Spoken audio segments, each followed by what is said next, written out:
U ovom zadatku ćemo stepenovati kompleksne brojeve, odnosno vršiti sabiranje nekih stepena. Ali nećemo stepenovati bilo koji kompleksni broj jer se to radi na neki drugačiji način. Može uraditi na drugi način, već ova dva broja, 1 plus i 1 minus i. Za ta dva broja postoji nešto što je karakteristično, što nam omogućava da kasnije lakše odredimo njihov stepen. Šta je to? To ću vam napisati u ovom delu ovdje. Recimo, za broj 1 plus i, kada se kvadrira, važi nešto što će nam olakšati situaciju. Isto to će važiti i za 1 minus i. Znači, prvo kvadriramo da vidimo šta ćemo dobiti. Kada kvadriramo ovo, dobijemo kvadrat binom, koristimo formulu za kvadrat binoma, pa imamo 1 plus 2i plus i na kvadrat. Odnosno, to bi bilo jednako 1 plus 2i, pa i na kvadrat je minus 1. Ovdje se skraćuje 1 i minus 1, pa dobijamo samo 2i.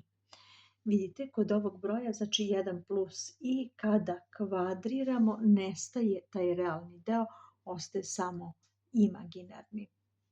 Znači 1 plus i, pa na kvadrat jednako je 2i. To ćemo iskoristiti kasnije da bismo sredili ovaj izraz. No, pre nego što krenemo da ubacujemo ovo gore, da odredimo čemu je jednako 1 minus i pa na kvadrat. 1 minus i pa na kvadrat, koristeći formulu za kvadrat binoma, postaje 1 minus 2i plus i na kvadrat. A to je 1 minus 2i, i na kvadrat je minus 1, pisat ćemo minus 1. Skraćuje se 1 i minus 1 i ostaje samo minus 2i. Znači, 1 minus i pa na kvadrat jednako je minus 2i. I to će nam značiti, odnosno to ćemo koristiti gdje god ima da stepenujemo 1 plus i 1 minus i. Kako to da iskoristimo? Pa vraćamo se sada na ovaj broj z i zapisat ću 1 plus i na 8 plus 1 minus i na 9. Pa, pošto vidite da znamo koliko je 1 plus i na kvadrat, da to malo pojednostavlja situaciju, onda ćemo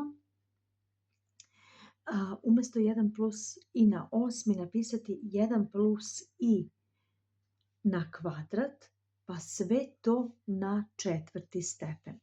Znači, pošto 2 puta 4 je 8, koristimo osobinu stepena, da se ova dva izložica množe, pa tako i razlažemo ovo. Znači, sve ovo je jednako ovom ovdje. Plus, što ćemo sada sa 1 minus i na 9? Napisat ću 1 minus i, sad ovdje neću moći odmah na kvadrat, pa na 9, pa na neki ceo broj. Zašto? Jer 9 je neparan broj. Pa ćemo uraditi sljedeće. Napisat ćemo ovo kao 1 minus i na 8, pa puta još jednom 1 minus i. Možemo ovdje napisati na prvi, a i ne moramo.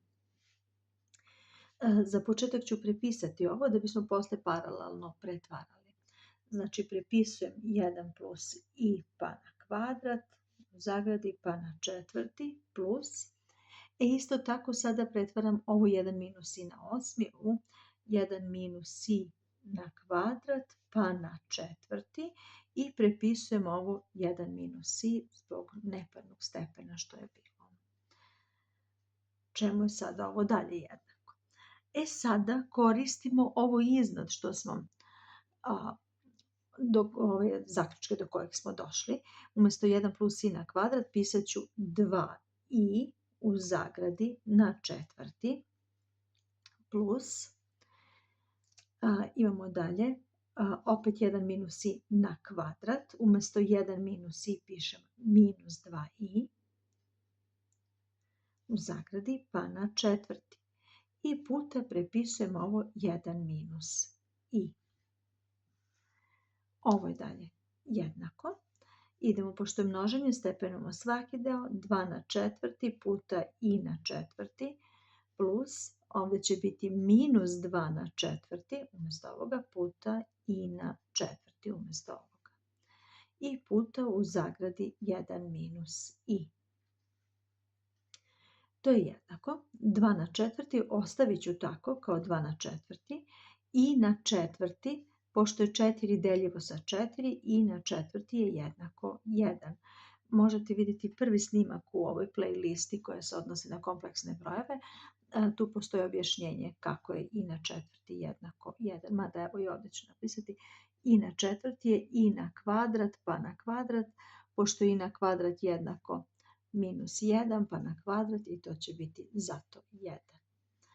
Plus minus 2 na četvrti, minus na četvrti, odnosno na parni izložilac postaje plus, pa će i ovo biti 2 na četvrti, puta i na četvrti opet 1, puta u zagradi 1 minus i. Sljedeći korak, pošto nemamo neke velike brojeve ovdje, 2 na četvrti možemo izračunati, to je 2 puta 2 puta 2 puta 2, 4 puta, to će biti 16, puta 1 je opet 16, plus 16 puta u zagradi 1 minus i.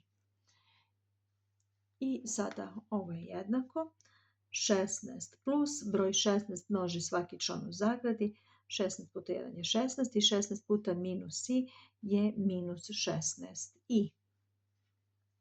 I kada sređujemo realni i realni deo, 16 plus 16 je 32, minus 16 i prepisujemo.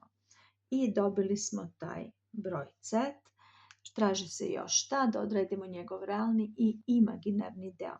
Pa će realni deo ovog broja c biti jednak 32, a imaginarni deo ovog broja c jednak je minus 16. I završili smo ceo zadatak.